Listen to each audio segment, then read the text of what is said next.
with slumber party. Bamparina.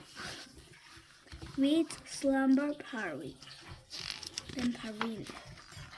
One summer day, Bamparina and her friends were making chalk drawings on the sidewalk. Poppy looked at V's drawing. You are such a good artist. Your butcher is way better than my bunny in a tutu. We smiled. Thanks, Poppy. I had a great art teacher back in Transylvania. Brigette looked up from her drawings and stared at me, puzzled. We hadn't told Brigette she was a vampire yet, but Poppy thought it was the time she did. You've got to let her know who the real you is.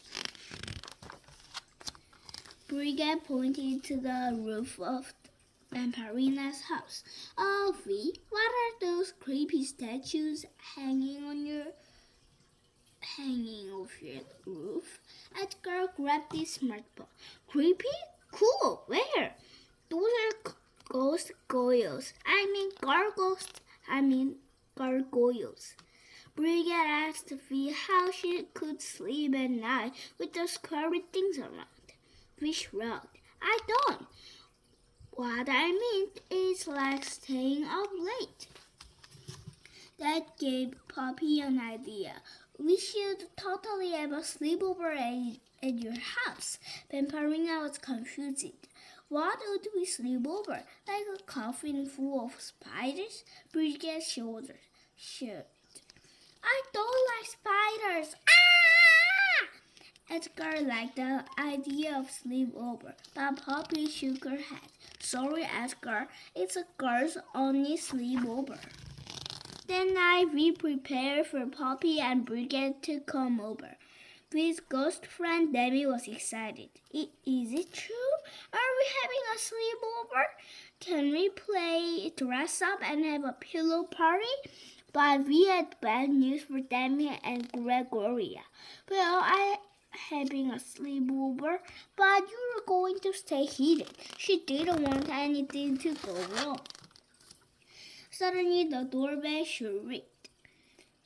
We ran to the door and drew it open. Hi guys, welcome to my home. Behind her, a huge shadow appeared on the wall, startling Brigette. Ah! What is this creature? But then his little dog, Wolfie, came into view. He's so cute. Just then, another girl walked in. Yoo-hoo, I hope I'm not late. It was obvious the girl was really Edgar, but Poppy played along. Oh yeah, I recognize you from ballet class? Edgar straightened his wig. Why, yes you do.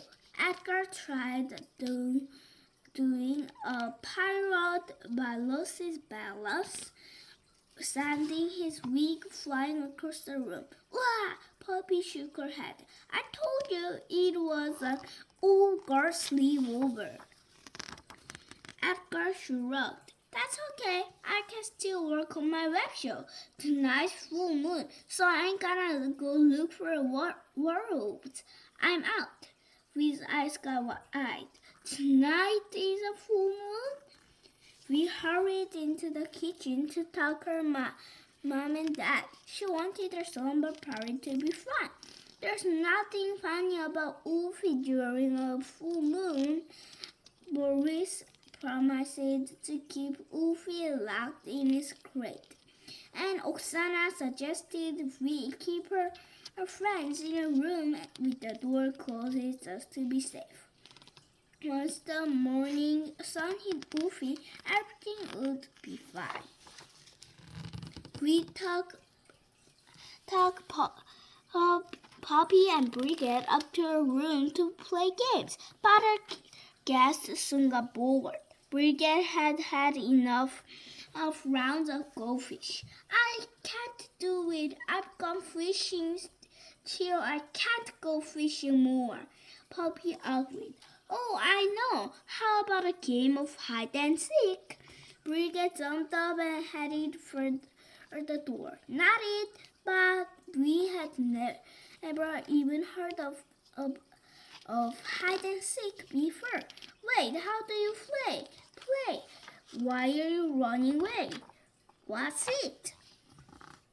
Poppy followed Bridget out of the room, then popped her head back in. Sorry, V. Looks like you are. No, come back. This is not a good idea. Meanwhile, Edgar was out in the yard recording his web show. Good evening, loyal viewers, and welcome to another webisode of Weekly Weirdness. I'm out beneath the full moon in search of the Elijah werewolf. Suddenly, something brushed up against it. Ah! What's that? What was that? Meow. Phew. Just Mr. Cuddle cakes. But when Edgar shone his flashlight to the ground, on the ground, he saw some extremely large footprints. He was pretty sure Miss Coral Cakes did not make. We hurried to find their mom to tell her about Bridget and Poppy. They ran off to play hide and seek, which I guess is fine as long as Wolfie is locked in his crate. Just then, Demi came through the wall. Wolfie chewed through his crate, and we can't find it.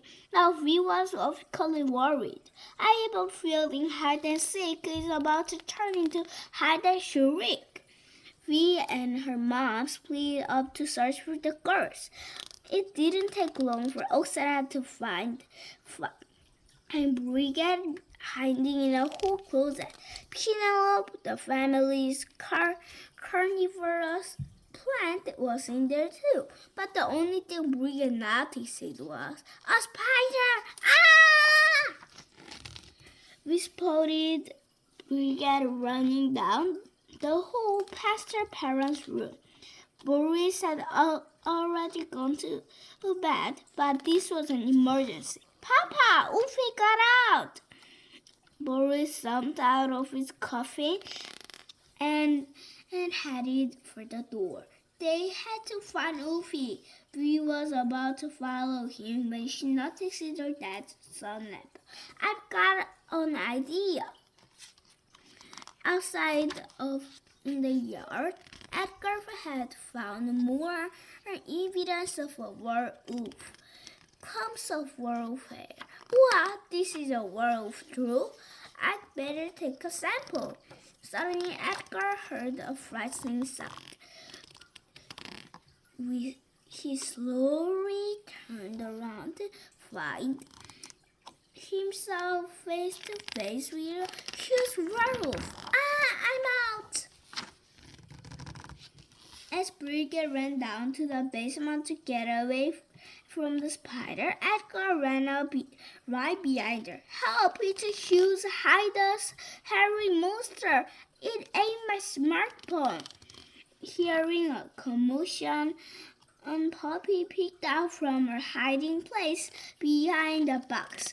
At that moment, the kids spotted the shadow of a giant hairy creature. Ah! But it was just Wolfie, and luckily he was back to his normal self. We laughed. Wolfie can be a bit of a monster, but I'd hardly call him huge and hideous. Yep. We looked back to see our parents. A little daylight with Papa Solemn did the trick. Oksana was proud of me, but she was worried about Bridget. The poor girl had seen a lot of strange things she probably didn't understand. We could see how scared Bridget was too. Poppy pulled V aside. Vampirina, it's time to tell her. Tell me what? We didn't want Edgar to hear what she was about to say and then repeat it on his web show. So our parents took him outside to look for his missing paw. We turned to Brigette. Look, there's no easy way to say this, but I'm a vampire. We was relieved that the secret was out, but Brigette just started laughing. Sorry, I thought you said you were a vampire. I did, I am. Oh, I might as well show you. Poof, Vampirina turned into a bat. Brigette froze. I'm too scared to scream. We flew around the room. I know it's different. Poppy tried to climb Brigette down. The thing is, it's still just feet. Then we turned back into herself. Yeah, it's just me. Poppy put her arms around Vi, and she's our friend. It's true. Even if you are a vampire, I'll get used to it. I promise. We called for Danny and Gregoria to come out of hiding. When Brigette saw the ghost and gargoyle, she looked like she was about to scream, but instead she smiled. They are kind of cute. Danny was delighted. Well, I don't know about Gregoria, but I sure am. We turned to Poppy and Brigette. So you still want to sleep over? Poppy did, and Brigette did too.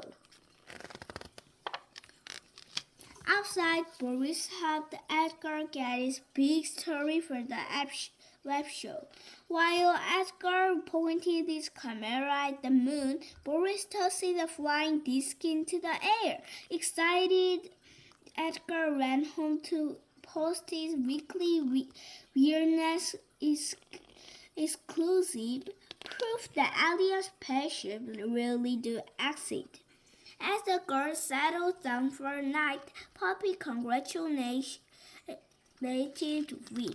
Your sleepover was a total success.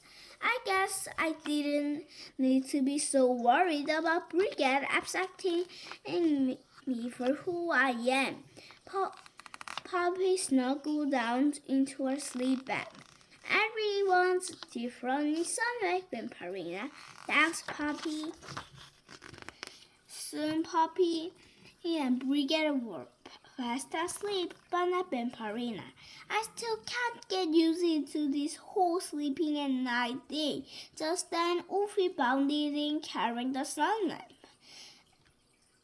Vampirina turned it on and yawned and closed her eyes. Good idea, Wolfie. Good night.